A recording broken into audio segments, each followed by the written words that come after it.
Hello hello students, नमस्कार। मैं हूं लेक्चरर हरी सिंह सर और आज आपको पढ़ा रहा हूं मैं 12th क्लास इंग्लिश का chapter 7 the interview. 12th class English का चैप्टर 7 है, ये द इंटरव्यू है। ये मैं आपको पढ़ा रहा हूं आपको। तो इसमें जो है लिखी है क्रिस्टोफर सिल्वेस्टर ने। तो इसमें सबसे पहले मैं आपको थोड़ा ऑथर के बारे में परिचय देता हूँ। इसका ऑथर है Christopher Sylvester was students of the history at Peter House Cambridge. ये वहाँ पर हिस्ट्री के स्टूडेंट रहे हुए थे। He was a reporter for private eye for 10 years and has written features for Vanity Fair magazines। तो ये इनके बारे में थोड़ा परिचय था और अभी मैं आपको डिटेल में चैप्टर आपको एक्सप्लेन कर रहा हूँ पूरा, ताकि आपको चैप्टर आराम से समझ में आ जाएगा। बहुत ही इजी भाषा में जो है इसको मैं एक्सप्लेन कर रहा हूँ, ठीक है। अब जैसे समरी है आपका, summary of this chapter part 1। इसके पार्ट 2 हैं, तो ये पहले पार्ट की चैप्टर ही है आपकी, ठीक है। नहीं, आराम से आप जो इसको देख करके आराम से लिख लेना है, ठीक है। तो ध्यान दो, background of the interview. Interview के बैकग्राउंड के बारे में बताता है सबसे पहले राइटर। वो बताता है having a history of over 130 years different people have varied opinion about the uses modes and advantage of interview. तो क्या है, लगभग जो है पिछले 130 ईयर्स में भिन्न भिन्न लोगों ने किसी न किसी प्रकार से अपने ओपिनियन इंटरव्यू यूजेस मोड और एडवांटेज ऑफ इंटरव्यू के बारे में बताया है, फ़ायदे और नुकसान के बारे में, तरीक़ों के बारे में। Till now thousands of the celebrities have been interviewed. तब से लेकर के अब तक जो है हज़ारों जो सेलिब्रिटीज़ हैं वो इंटरव्यू दे चुके हैं। Every educated person in familiar with it. Some people claim that it is a source of truth, while others feel that in practice it is art। इसमें से कुछ लोग जो बताते हैं कि भाई जो प्रसिद्ध हैं वो जो बताते हैं कि भाई ये जो है सोर्स ऑफ ट्रूथ है, मतलब जो है सच्चाई को जानने का एक बहुत अच्छा साधन है, जबकि दूसरे है वो फील करते हैं कि भाई ये एक कला है और प्रैक्टिस है, ठीक है ना। तो इस प्रकार से ये इंटरव्यू का बैकग्राउंड है आपका। अभी आपका ओपिनियन अबाउट इंटरव्यू। तो इसमें बता रहा है कि many celebrities despite the interview because it is and encouragement on the their privacy. बहुत सी सेलिब्रिटीज़ जो है इस इंटरव्यू से डिस्पाइट से मतलब निराश हैं, क्योंकि ये उनके जो है प्राइवेसी के ऊपर घात करता है, प्राइवेसी के ऊपर असर डालता है। They believe themselves to the victim of unwarranted interaction. उनका विश्वास है कि ये जो है हमारे लिए ये विक्टिम जो है अनवारंटेड है, मतलब अनचाहा एक इंट्रैक्शन है, मतलब घुसपैठिया है हमारे लाइफ में, ठीक है ना। इस प्रकार से ये लोग जो है इस पर इंटरव्यू के बारे में उनका ओपिनियन अच्छा नहीं है। It depreciate their personality in a manner depicted in some primitive culture where people believe that if someone takes a portrait of somebody, then one is stealing that person's soul।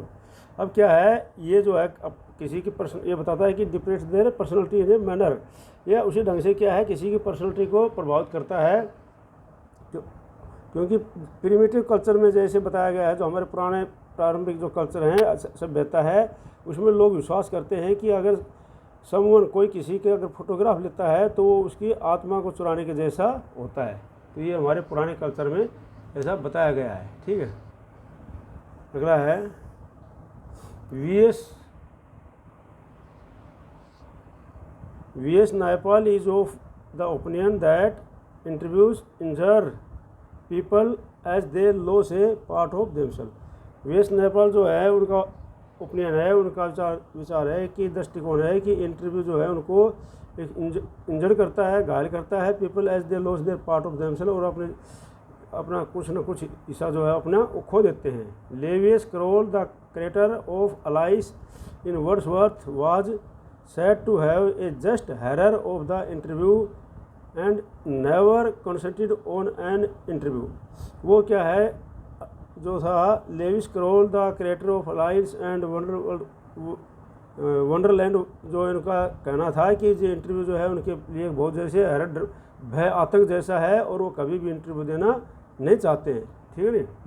He was horrid at believed treated as a celebrity, और वह बहुत ही horrified है, बहुत ही as being treated as a celebrity के साथ इस प्रकार से व्यवहार किया जाना उसके लिए बहुत ही हॉरिफाइड आतंकवाद भय वाला है। His refusal for the interview helped him keep his fans acquaintances and interview at bay और वो जो है अपना इंटरव्यू के द्वारा ये रिफ्यूज़ल करना उसके लिए उसको मदद करता है कि जो उसके फैंस हैं, उसके एक्वेंटेंस हैं और उनके इंटरव्यूअर्स हैं, उनको जो है कि वो उनके द्वारा बिल्कुल मना करता है। और बाद में he would narrate such experience of his refusal with great satisfaction and amusement, और इस प्रकार का जो रिफ्यूज़ल है, मना है उनके लिए, वो उसको बहुत सेटिस्फैक्शन देता है कि उसने जो है अपने एक्वेंटेंस को और फैंस को और इनको इंटरव्यू देने से मना कर दिया है और मैंने उनको नहीं दिया और इस प्रकार से मैं अपना अचीवमेंट प्राप्त कर लिया हूँ। इस प्रकार से उनके विचार हैं। अभी जो है हम पढ़ते हैं इसमें Rudyard Kipling, H.G. Wells and Saul Bellows viewing on interview, उनके विचार क्या क्या हैं वो इसमें पढ़ते हैं हम। Rudyard Kipling Wembley condemned interviews, Rudyard Kipling जो है इंटरव्यू से बहुत अधिक मतलब घबराए होते हैं और उनसे बहुत अधिक नुकसान पहुंचता है। बोलता है his wife Caroline writes in her diary on that 14 October 1902 their day was ruined by 2 reporter, और उनकी जो वाइफ है उसका नाम है कैरोलाइन, वो लिखती है कि अपनी डायरी में कि 14 अक्टूबर 1892 को 2 रिपोर्टर ने उनका पूरा का पूरा दिन जो है वो ख़राब कर दिया। ठीक है, वो अपनी डायरी में लिखती है ये, तो इंटरव्यू से वो लोग इतना भय खाते हैं, ठीक है ना। Since then her husband refuse to give interview because he considered them immoral, a crime and assault which is worthy of punishment, और तब से लेकर के उनके हस्बैंड जो है हमेशा जो है इंटरव्यू देने से मना कर देते हैं, क्योंकि उनका विचार है कि उनके आत्मिक ढंग से इमोरल और ये क्राइम है और असॉल्ट है, उनके नैतिक रूप से एक क्राइम है और एक असॉल्ट है, ये मतलब एक धावा किसी ऊपर मारने जैसा है, विच ये वर्थी ऑफ पनिशमेंट, और ये पनिशमेंट के योग्य है कि जो मारने के ऊपर जो किसी के ऊपर असॉल्ट करने पर जो पनिशमेंट मिलना चाहिए वही इंटरव्यू लेने वाले को पनिशमेंट मिलना चाहिए, ये उनका विचार है। तो इंटरव्यू जो है आप लोग को पता होना चाहिए कि भाई इंटरव्यू जो है किस प्रकार से कोई पत्रकार जो है कोई भी आदमी किसी सेलिब्रिटीज़ के इंटरव्यू लेते हैं तो उनसे किस प्रकार से उनको नुकसान पहुंचता है और किस प्रकार से उनकी आत्मा दुखी होती है, ठीक है। According to him interviewer were something wild and crudely, उसके अनुसार इंटरव्यूअर जो है बहुत ही बुरे और क्राउडली डरपोक वाले होते डराने वाले होते हैं। He neither held the interview in esteem nor the interviewer, वो ना कभी इंटरव्यू दिया है ना कभी इंटरव्यू लेता है वो। हाल दो किपलिंग क्रिटिसाइज द इंटरव्यू, यद्यपि किपलिंग ने जो इंटरव्यू का क्रिटिसाइज किया है,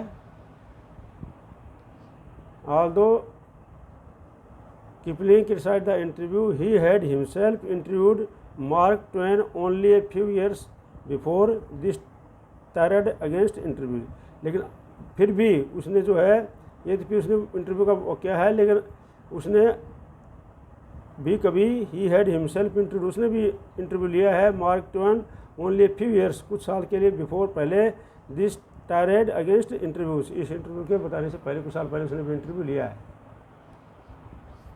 H.G. Wells and eminent science fiction writers frequently gave interview, but in an interview in 1894 referred to the interviewing ordeal। H.G. Wells जो है ये साइंस फिक्शन राइटर हैं ये, और फ्रिक्वेंटली गेव इंटरव्यूज़, उन्होंने इंटरव्यू दिया है, but in interview in 1894 refer to a interviewing ordeal, उसने क्या है उसमें इंटरव्यूइंग ऑर्डियल के कुछ उसने रेफरेंस दिए हैं उसने। 40 years after this comment he interviewed Joseph Stalin a great Russian revolutionary.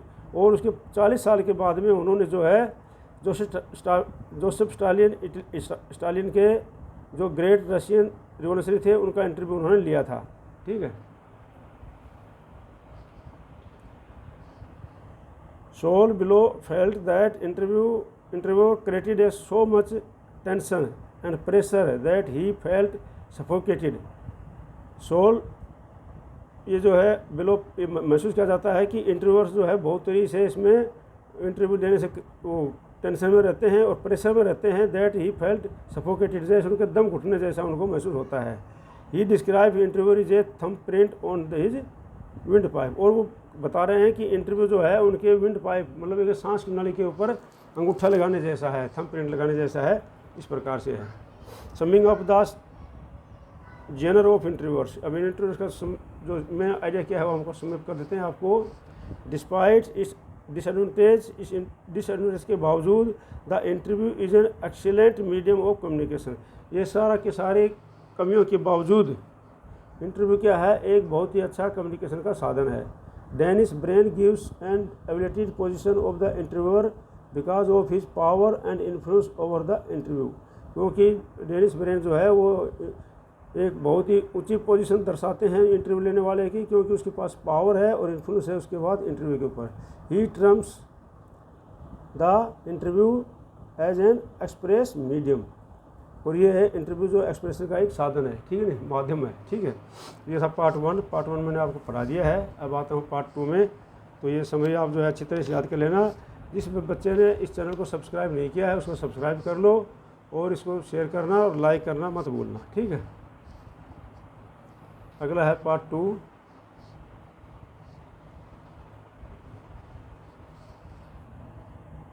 The second part of this chapter is an extract from an interview of Umberto Eco. ये जो सेकेंड पार्ट है ये जो है अम्ब्रेटो इको का ये chapter में से एक्सट्रैक्ट है, जो कि एन अम्ब्रेटो इको से इंटरव्यू लेने का। Who is being interviewed by Mukund Padmanabhan from the Hindu. और वो जो है उसका इंटरव्यू लिया किसने, मुकुंद पद्मनाभन ने, जो हिंदू से है वो। ठीक है ना, हिंदू का जो पत्रकार है उसने जो उसका इंटरव्यू लिया है, एडिटर जो हिंदू का है। ठीक है, तो अब क्या है इसके अंदर वो सारी चीज़ मैं आपको बताता हूँ। ठीक है, Umberto Eco is a renowned scholar who is known for his idea on semiotics the study of sign. क्या है, अम्ब्रेटो इको जो है एक रिनोड स्कॉलर है, बहुत अच्छा स्कॉलर है वो। उसके who is known for the ideas, उसके विचारों के लिए जाना जाता है वो। किसके ऊपर, on सेमियोटिक the study of the science, study of science के ऊपर, उसके ऊपर वो उनका विचारों के ऊपर जाना जाता है। Literacy interpretation and medieval aesthetics, जो साहित्य के ऊपर इंटरप्रेशन, साहित्य को इंटरप्रेशन करने के लिए मतलब उसका अनुवाद करने के लिए, एक्सप्रेशन उसका एक्सप्लेन करने के लिए, एंड मिडिवल एस्थेटिक्स, और जो मध्यम युग के वो एस्थेटिक हैं, जो कहानियाँ हैं उनके ऊपर लिखने के लिए उसको जाना जाता है। He is also an author who has an array of works ranging from literary fiction, academic text essay. वो he is also an author, वो एक लेखक भी है। Who has an array of works, जो उसने बहुत अच्छा काम किया है किसमें, रेंजिंग फ्रॉम लिटरेरी फिक्शन में और अकाडमिक टेक्स्ट में और ऐसे लिखने में, चिल्ड्रन बुक्स लिखी उसने, एंड न्यूज़पेपर आर्टिकल्स लिखे उसने। He rose to prominence with the was work और the name of rose which sold a string 10 million copies. और उसने जो है लिखा है उसका बहुत ही तगड़े उसने काम किया है, जिसके अंदर नेम ऑफ द रोज लिखा है उसने, उपन्यास जिसकी जो लिखते ही उसकी कॉपियाँ 10 मिलियन कॉपी जो है तकरीबन 1 करोड़ रुपये कॉपियाँ जो है उसी समय बिक गई थी लिखते ही। ठीक है, अब आगे है Eco's view on his philosophical interests and interests. अब जो दार्शनिक, फिलोसफिकल मतलब दार्शनिक, उसके इंटरेस्ट उसके पास क्या है और इंटरेस्टिक क्या है वो उसके बारे में बता रहा है वो। ठीक है, तो ये बता रहा है कि the interviewer Mukund Padmanabhan quotes David Lodge. Interviewer जो मुकुंद है पद्मनाभन, वो उनसे कोट करता है, उनसे पूछता है एन इंग्लिश नावलिस्ट कि आप एक इंग्लिश नावलिस्ट हैं, who had expressed astonishment at Umberto Eco's varied and sizeable works, जो कि अम्बर्टो इको ने बहुत ही वेरिड और इसके ऊपर बहुत ही तगड़ा अच्छा वर्क किया है। He express his surprise by taking Umberto Eco, how could one man do all the things that he did. तो वो एक्सप्रेस करता है कि वो सरप्राइज़ है अम्बर्टो इको से पूछता है कि वो सरप्राइज़ है आपकी से कि एक आदमी एक ही समय में इतने काम कैसे कर लेता है। ये जो पूछ रहा है कौन, इंटरव्यू लेने वाला पूछ रहा है मुकुंद पद्मनाभन। ये मुकुंद जो है पद्मनाभन, ये इंटरव्यू लेने वाला है और अम्बर्टो को इंटरव्यू देने वाला है। तो पद्मनाभन उसे पूछता है कि भाई आप एक ही समय में, ये बहुत सरप्राइज चीज़ वक्त करने वाली है, एक ही आदमी एक ही समय में इतने सारे काम कैसे कर लेता है। Umberto Eco says that this is the delusive impression about him because he has always been doing the same thing by the writing the same philosophical and ethics ideas in different genre। वो Umberto को बोलता है कि ये उसके लिए एक विचारधारा है या उसके लिए जो फैला हुआ है कि लेकिन कि वो एक ही काम में करता है, लेकिन वो बोलता है कि मैं एक ही काम में एक ही बार एक ही काम करता हूँ। सेम थिंग फिलोसफिकल विचारधारा या इथिकल्स जो हैं हमारे आइडियाज़ हैं, विचारधारा इथिकल आइडियाज़ हैं, इथिकल विचारधारा है हमारा, ये डिफरेंट जनर के ऊपर जो डिफरेंट उसके ऊपर वो जो मैं अलग अलग नहीं है, वो एक ही काम में एक चीज़ करता हूँ। इको डिस्क्लोज हिज सीक्रेट वो प्रोड्यूसिंग सच वोल्यूमिनियस वर्क्स। और इको जो है अपना इस वोल्यूमिनियस वर्क है, इसके लिए जो अपना सीक्रेट है उसका गुप्त है वो बताता है। ही यूटिलाइज द एम्पैथी स्पेस, वो बोलता है कि मैं जो काम करता हूँ ये एम्पैथी स्पेस है उसका यूज करता हूँ मैं। That is the shortest gap between two different work. कहने का तात्पर्य है कि दो अलग अलग गैप वर्कों के कामों के बीच में जो डिफरेंस होता है, जो टाइम होता है डिफरेंस, मैंने एक काम किया और उसके बाद दूसरा काम में लग गए, तो जो एक काम और दूसरे काम के बीच का जो गैप है, जो टाइम है, मैं उसका यूज़ करता हूँ। ठीक है नहीं, ये कहने का मतलब उसका। That is the reason why he has produced so many work. और यही कारण है कि वो जो है बहुत सारे काम कर देता है। He calls the empathy space, और इसको वो एम्पैथी स्पेस कहता है या इंटरेस्टिक्स कहता है। ठीक है ना, ये जो चीज़ है एम्पैथी स्पेस या इंटरेस्टिक, कि भाई जो है एक काम से बीच में दूसरे काम जो है मैं करता हूँ। मान लो एक काम है और उसके बीच में कोई जो समय है उस समय का यूज़ करते हुए मैं करता हूँ। और बुक के अंदर जो है एग्जांपल इस प्रकार देता है कि मान लो आप मेरे घर में आए और आपने जो है वहाँ पर चढ़ करके आए हैं और आप जितनी देर में मेरे पास पहुँचे हैं, मैं आपका इंतज़ार करना था, लेकिन उसके बीच में इंतज़ार करने के बीच में मैं आप क्या है एक आर्टिकल लिख दिया है। तो कहने का तात्पर्य है कि मैं उसका फ़ायदा उठाता हूँ, जो समय एक काम से दूसरे काम के बीच में समय है, ठीक है, तो उसका फ़ायदा उठाता है। जैसे कुछ स्टूडेंट्स क्या उठाते हैं कि भाई जैसे घर छुट्टी से लेकर घर में जाए और वो बस में बैठे हुए हैं और आप उतने समय में कोई ना कोई चीज़ बुक खोल कर याद कर लेते हैं। तो वो वही चीज़ अम्बर्टो इको कर रहा है, बाकी कुछ ही नहीं कर रहा है, उस चीज़ का फ़ायदा उठा रहा है वो। ठीक है ना। अब आता है Eeco intimate and playful style. तो उसका प्लेफुल स्टाइल क्या है, इंटीमेट क्या है, ठीक है। The interviewer questions him about his playful and personalized style of writing which is quite different from the dull and drab style adopted for writing academic works। वो बोलता है कि जो डल और ड्रब स्टाइल है उससे आपका स्टाइल जो है लिखने का बहुत अच्छा स्टाइल है। ये प्लेफुल नाटक वगैरह लिखने का जो है, क्वेश्चन लिखने का, ये जो है किस प्रकार से आप लिखते हैं इस स्टाइल के बारे में आपने बताएं। तो ही आस्क हिम, थोड़ा नीचे आ गया तो मैं यहाँ से फिर पढ़ता हूँ दोबारा, इसको मैं दोबारा पढ़ता हूँ, ठीक है। Echoes intimate and playful style, ठीक है। तो द इंटरव्यूअर क्वेश्चंस हिम, जो इंटरव्यूअर कौन है, मुकुंद ये जो है अम्बर्टो इको से क्वेश्चन करता है कि about his playful and personalized style, उस प्लेफुल पर्सनलाइज्ड स्टाइल के बारे में इंटरव्यू करता है। Of writing which is quite different from the dull and drab, जो डल और ड्रब है उनसे क्या है डिफरेंस आपकी राइटिंग है।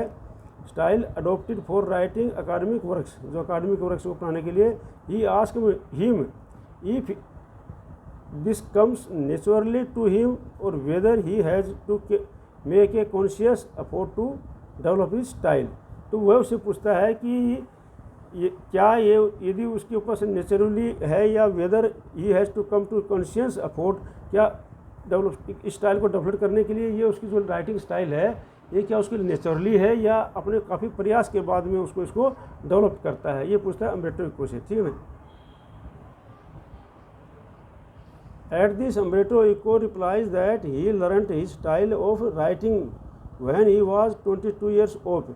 तो बोलता है अम्ब्रेटो को बोलता है कि उसने जो ये स्टाइल लिखी थी ये कब लिखी थी। Replies that he learned his style of writing when he was 22 years of age, जब वो 22 ईयर्स का था उस समय उसने स्टाइल सीखी थी उसने। ठीक है ना, जो लिखने की स्टाइल है अपनी आर्ट कला है जो उसने उस समय सीखी थी। At this time he had presented him his first doctoral dissertation in Italy, और उस समय जो उसने क्या है पहला जो है डॉक्टरल डिसर्टेशन मतलब जो है पहली बार जो है उसने अपने ये डॉक्टरल डिसर्टेशन जो होते हैं थीसिस वगैरह है ये उसने लिखे थे और उस समय ये राइटिंग सीखी थी। तो क्या है writing, his professor was impressed because he had included his trial and error in it. और बोलता है कि उसका प्रोफेसर जो है ना उससे बहुत ही इंक्लूड हुआ था क्योंकि उसने जो है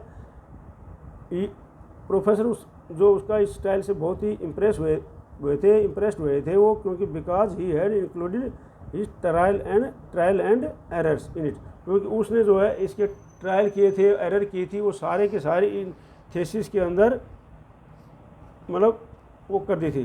क्या है इसका कहने का मतलब क्या है कि जब भाई हाइपोथेसिस उसने हाइपोथेसिस होती है कल्पना, तो काल्पनिक विचार उसके मन में आए उसके बाद उनको काट छाट की, तो जो काट छाट या परिवर्तन जो किए थे वो फाइनल जो थीसिस उसने लिखे उसके अंदर उसने इंक्लूड कर दिया कि मैंने ये हाइपोथेसिस लिखी थी, उसके बाद मैंने इसमें बदलाव किया और इस प्रकार से मैंने इसमें गलतियाँ निकाली और फिर मैंने इसको करेक्ट किया। तो इन चीज़ों को देख करके क्या किया उसका जो प्रोफेसर था डॉक्टरेट मतलब PhD जब वो कर रहा था डॉक्टरल डिसर्टेशन कर रहा था तो उसका जो प्रोफेसर था उससे काफ़ी खुश हुआ था। ठीक है ना। He had told the story of his research, और उसने अपनी रिसर्च की स्टोरी भी बताई। हिज प्रोफेसर पब्लिश्ड हिज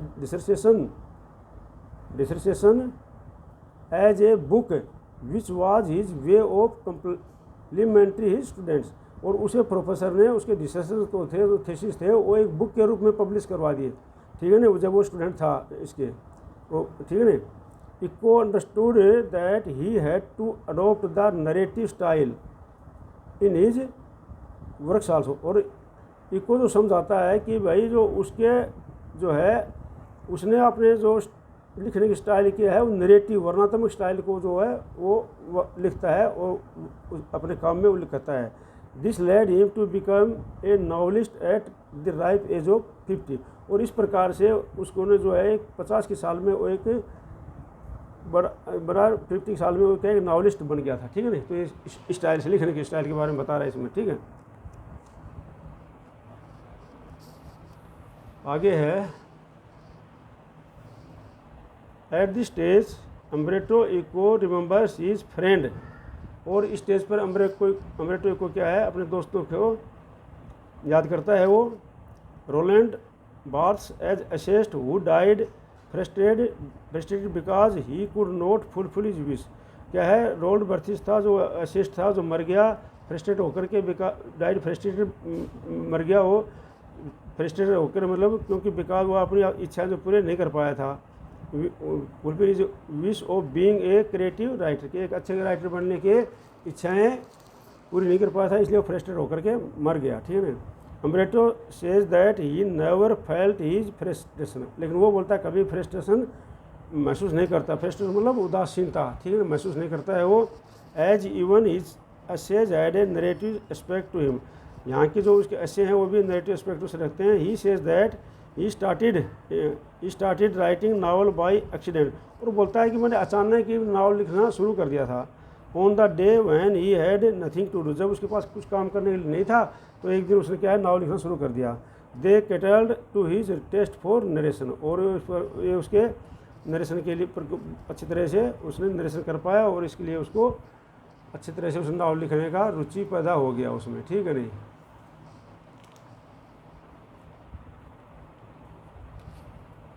अब इसमें क्या है, phenomenal success of the name of the rose. अब नेम ऑफ द रोज जो उसने नावल लिखे थे उसकी सक्सेस सफलता, उसके बहुत अच्छी सफलता मिली, उसके बारे में ये बता रहा है, ठीक है ना। एक आश्चर्यजनक सफलता जो उसको मिली थी इसमें, तो उसके बारे में बता रहा है। तो बोलता है मुकुंद पद्मानभ देन स्टेट, मुकुंद पद्मानभ जो इंटरव्यू लेने वाला है उसके बारे में बता रहा है, that the name of the rose made him famous as a novelist although he is a academician with the over 40 works in non fiction. तो पद्मनाभन उसे पूछता है कि भाई वो जो है द नेम ऑफ द रोज ने उसको एक फेमस नावलिस्ट बना दिया, जबकि वो तो क्या है एक अकाडमिशियन है। अकाडमिशियन मतलब क्या, वो एक प्रोफेसर था यूनिवर्सिटी में, और 40 वर्क्स उसने नॉन फिक्शन के किए हुए थे, लेकिन फिर भी जो है एक नेम ऑफ द रोज ने उसको क्या बना दिया, नावलिस्ट बना दिया। तो इसमें वो है,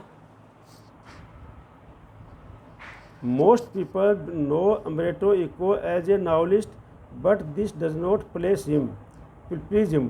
तो वो बोलता है कि भाई बहुत सारे लोग उसको नावलिस्ट के बारे में जानते हैं, लेकिन ये उसको उससे पसंद नहीं होता है, ठीक है कि नहीं। He belong to the academic community and participates in academic confession. वो जो है एक अकाडमिक कम्युनिटी से समुदाय रखता है, और वो अपने अकाडमिक कॉन्फ्रेंस वगैरह में भाग लेता है, ठीक है। क्योंकि अम्ब्रेटो इको जो है एक वो है अकाडमिशियन है, वो पढ़ाता है, वो यूनिवर्सिटी में प्रोफेसर है, लेकिन प्रसिद्ध है वो नावल के रूप, नावल राइटर के नावलिस्ट के रूप में, ठीक है ना। He writes novel only on Sunday, और केवल संडे को नावल लिखता है। He accept the fact that by writing fiction he can reach more people.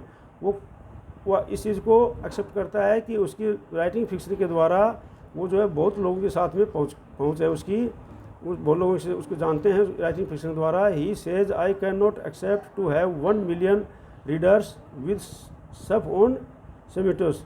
वो बोलता है I can not accept to have कि 1 मिलियन लीडर्स जो है स्टेप एंड सेमिटोस के ऊपर, आई कैन नॉट एक्सेप्ट, मुझे आशा नहीं थी, ठीक है नहीं।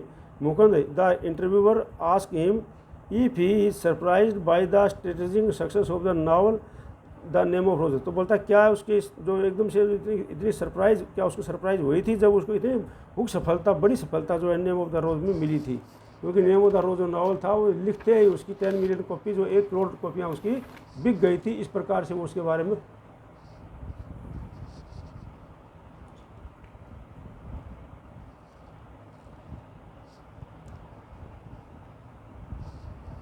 अब क्या है, as the name of the rose is a serious novel that spins a detective yarn at one level and also venture into metaphysic theology and medieval history, it is considered a difficult and serious novel. वो बोलता है जो name of the रोज था वो बहुत ही serious novel था, और ये डिटेक्टिव एक प्रकार का डिटेक्टिव यार्न था, मतलब वो नई खोज करने वाला, नई नई चीज़ें ढूंढने वाला था, किसके अंदर, also venture into the metaphysics में, थियोलॉजी में, मिडिवल हिस्ट्री के अंदर एक नई नई चीज़ों को सोच विचार करने वाला, ढूंढने वाला, डिफ़िकल्ट सीरियस रीड नावल था। ये डिफ़िकल्ट एंड सीरियस रीड पढ़ने वाला नावल था। ये इस नावल के बारे में बता रहा है वो, ठीक है। Umberto Eco says that is not puzzled by the strategic self figure. तो जब वो उसे पूछता है कि भाई क्या आप उसको देख करके पजल हुए, अम्ब्रेटो इको सेज दैट वो पजल नहीं हुआ था। जब वो पद्मानभ पूछता है कि क्या आप, जब आपको एकदम से इतनी कॉपियाँ सेल हो गई थी तो क्या आप उससे पजल हुए थे, तो बोलता है वो पजल नहीं हुआ था। Umberto Eco says that he is not puzzled by the staggering sales figure. Sales figure होने पर वो पजल नहीं हुआ था। क्या हुआ था, the only people who look at this in disbelief are journalist and publisher. Puzzle वो हुए थे जो कि जर्नलिस्ट थे या पब्लिशर थे, जिनको विश्वास नहीं था, वो पजल हुए थे, तुम्हें पजल नहीं हुआ था, बोलता है। They believe that people like trace and don't like difficult reading experience.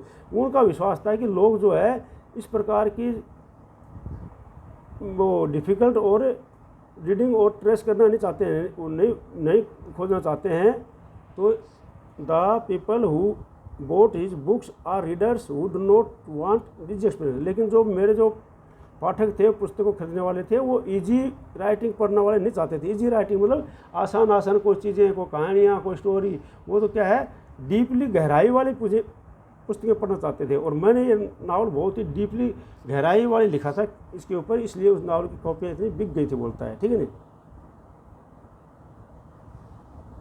अब आगे बताता है कि वो he himself says that after working the whole day he refreshers himself by watching light entertainment programme. अब बोलता है कि सारे दिन भर काम करने के बाद में मैं जो है अपने आप को रिफ्रेश करता हूँ, अपने आप को तरोताज़ा करता हूँ किसके द्वारा, इंटरटेन की लाइट जो हल्का जो है हल्का इंटरटेनमेंट वाला जो प्रोग्राम होता है, मनोरंजन वाला प्रोग्राम है, उसको देख करके। जिस प्रकार के जैसे मेमी वॉइस है ये, और इमरजेंसी रूम है, ये क्या है उस प्रोग्राम के नाम है। आफ्टर डिनर के बाद में जो मेमी वॉइस देख लेता हूँ या इमरजेंसी रूम देख लेता हूँ, और मैं जो है अपना आपको तरोताज़ा कर लेता हूँ, ठीक है ना। Similarly everybody likes light reading only to certain extent. और इसी प्रकार से जो प्रत्येक लोग क्या है पसंद करते हैं लाइट रीडिंग, हल्की रीडिंग जो है अपने आप को इंटरटेन करने के लिए। As such serious reading does have the capability to draw people. और इस प्रकार जो सीरियस रीडिंग है, जो बहुत गंभीर रीडिंग है, गंभीर पढ़ना, किताबों को पढ़ना है, ये क्या है कैपेबिलिटी करता है ड्राइव पीपलों के लिए, ठीक है नहीं, उनको अट्रैक्शन करने के लिए, ठीक है, उनके लिए योग्य होता है उनके पीपलों को अट्रैक्शन करने के लिए। इस प्रकार से आगे है the medieval period to which this book belong could have played a major role in its success. तो ये जो मिडिवल पीरियड है, मध्यवर्ग पीरियड है, ये जो है इस बिलोंग से संबंधित इसका बहुत अच्छा रोल निभा सकता है इसकी सफलता के लिए। For Umberto Eco the success of the book is mystery. इस प्रकार से अम्ब्रोटो को बोलता है कि इस बुक की जो सफलता है वो एक रहस्य है, मिस्ट्री है। His American publisher had told her that the book was not expected to sell more than 3000 copies in a country where no one has seen a cathedral और स्टडीड लैटिन। वो बोलता है कि बुक की कॉपियाँ जो है हमें आशा थी कि ये जो है 3000 से ज़्यादा नहीं बिकेंगी, लेकिन क्या है ये तो 10 मिलियन मतलब 1 करोड़ कॉपियाँ बिक गई। तो ये एक रहस्य और मिस्ट्री है।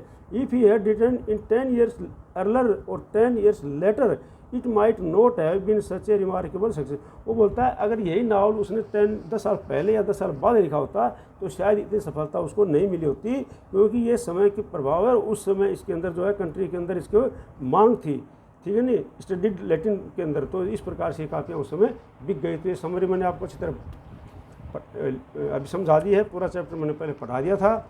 आप लोग जो है इसको अच्छी तरह पढ़ लेना। और अभी जो है मैं आपके पास में इसका अगले वीडियो में आपके पास में इसके शॉर्ट आंसर क्वेश्चन भेज रहा हूं, और उसके अगले वीडियो में मैं आपके पास में इसके लॉन्ग आंसर क्वेश्चन भेज दूंगा। आप उनको लिख लेना, समझ लेना, और इस चैनल को सब्सक्राइब कर लेना, और इसको शेयर ज़रूर करना, और इसको लाइक करना। Thank you.